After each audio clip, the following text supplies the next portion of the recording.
ஹெல்த்தியாக டேஸ்டியாக சிம்பிளான ரெசிபீஸ் ஆர் நம்மளுக்கு ஏற்கனவே நல்லா தெரிஞ்ச விஷயங்கள்ல கொஞ்சம் சில நுணுக்கங்கள் ஆட் பண்ணால் இன்னும் எப்படி ஃப்ளேவரை பெட்டராக இருக்கும்.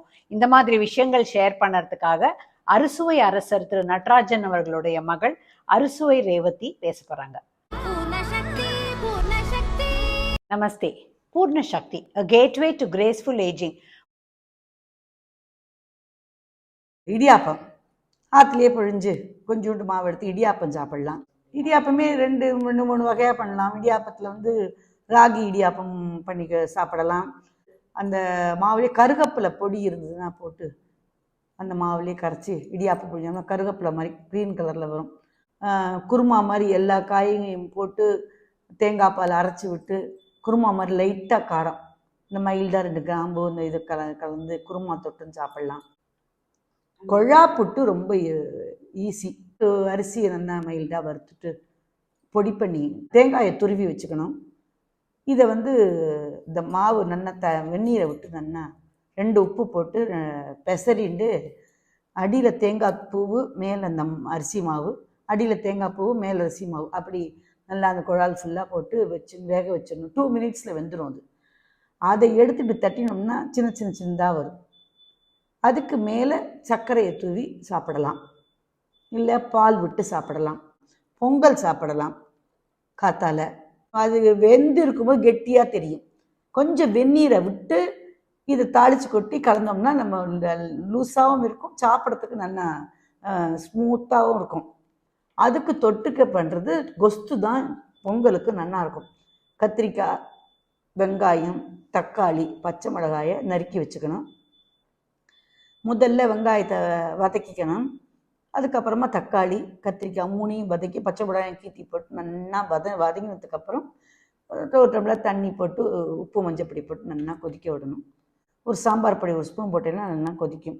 அது நல்லா கொதிச்சு இந்த வாசனை வரும் பொழுது பைத்தம்பருப்பு கொஞ்சம் வேக வச்சு தனியாக வச்சுக்கணும். அதை அந்த கொதித்து வாசனை வரும்போது இந்த பருப்பு கட்டை விட்டுட்டு கடலைப்பருப்பு, தனியாக, மிளகா வத்தலை வறுத்து பொடி பண்ணி வச்சுட்டு மேலால் போட்டு இறக்கிக்கணும். கடலைப்பருப்பு, மிளகா வத்தல் வதக்கிட்டு கொஞ்சம் தேங்காய் அதில் போட்டு வதக்கிக்கணும். அதை எடுத்துகிட்டு அதுக்கப்புறம் தக்காளியை போட்டு நல்லா வறுத்துவிட்டு 2 மாதம் எல்லாத்தையும் போட்டு கொஞ்சம் ஆற வச்சு அரைச்சிட்டு இட்லியை வற்று சூடாக சட்னி அப்படியே தொட்டு சாப்பிட்லாம். தக்காளி சட்னி சாப்பிட்லாம். அப்படி இல்லை தேங்காவே வேண்டாம் அப்படின்னு சொல்லி தக்காளி நல்லா உப்பு, மிளகா வத்தல் எல்லாம் போட்டு அரைச்சிடணும்.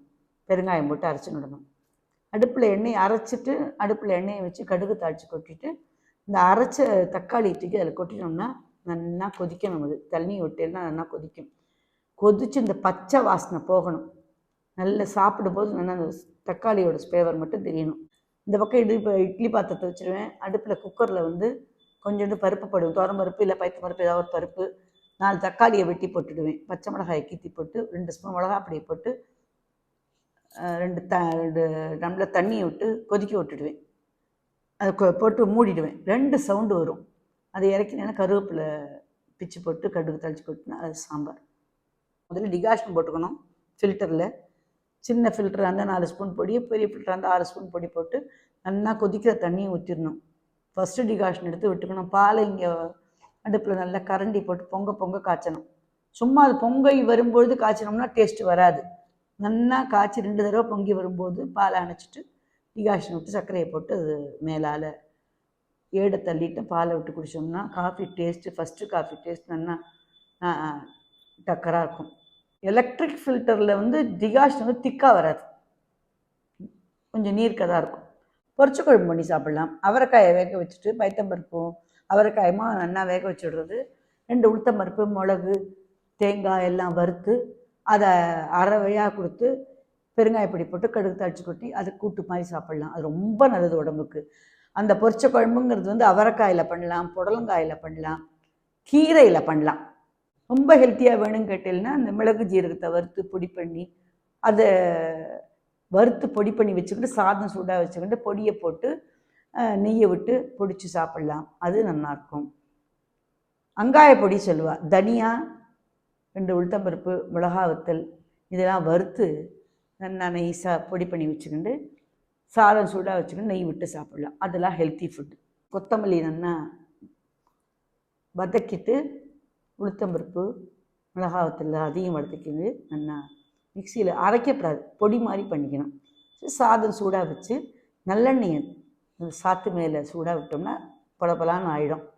அதை கலந்து இந்த நம்ம வதக்கி பொடி பண்ணி வச்சுட்டுருக்கோம் பற்றியெல்லாம் கொத்தமல்லியை இதை தூக்கி கொட்டி போட்டு கலந்து சாப்பிட்டோம்னா நான் க்ரீனிஷாகவும் இருக்கும், சாப்பிட்றதுக்கு டேஸ்ட்டாகவும் இருக்கும்.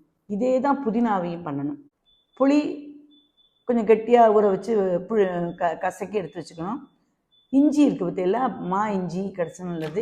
இந்த இஞ்சி அதை எடுத்து நல்லா கடுகு மிளகாவை தாளித்து கொட்டி இஞ்சி நல்லா வதக்கிட்டு இந்த உப்பு பெருங்காயம் மஞ்சப்பொடி எல்லாம் போட்டு நல்லா இது பண்ணி வதக்கினுட்டு இந்த புளித்தண்ணி நம்ம கரைச்சி வச்ச புளித்தண்ணியை தூக்கி கொட்டி நல்லா கொதிக்க விடணும். நல்லா கொதித்து இறங்கினா கெட்டியாகும். கெட்டியாகும்போது ஒரு கட்டி வெள்ளைக்கட்டி போடணும். அந்த இனிப்பும் காரத்துக்கும் சேர்ந்துக்கும். மாவு போட்டு கொஞ்சமாக தண்ணி விட்டு உப்பு போட்டு கொஞ்சோண்டு எண்ணெய் விட்டு பிசைவோம். நல்லா ஊறின்னு இருக்கும். அதை சைட் டிஷ் பண்ணி அதுக்கப்புறம் சப்பாத்தியை பரட்டி பண்ணோம்னா அதுக்குள்ளே சாஃப்டாகிடும், நல்லா சாப்பிட்லாம்.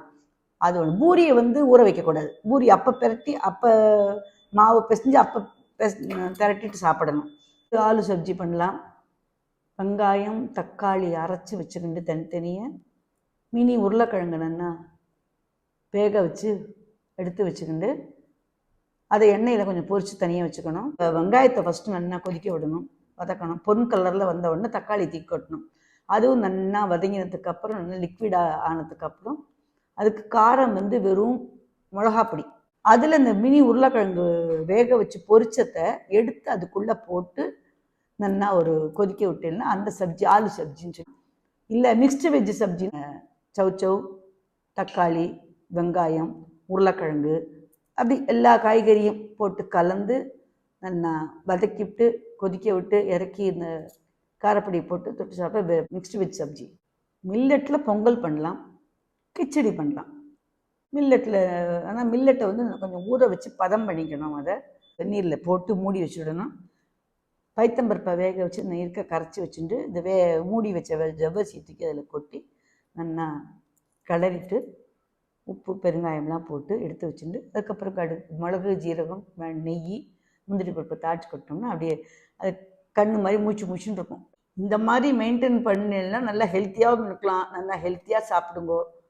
கட்டாயமா நிறைய பேர் கூட ஷேர் பண்ணுங்க அண்ட் சப்ஸ்கிரைப் பண்ணுங்க. அப்பதான் பூர்ண சக்தி வீடியோஸை மிஸ் பண்ணாம பார்க்க முடியும்.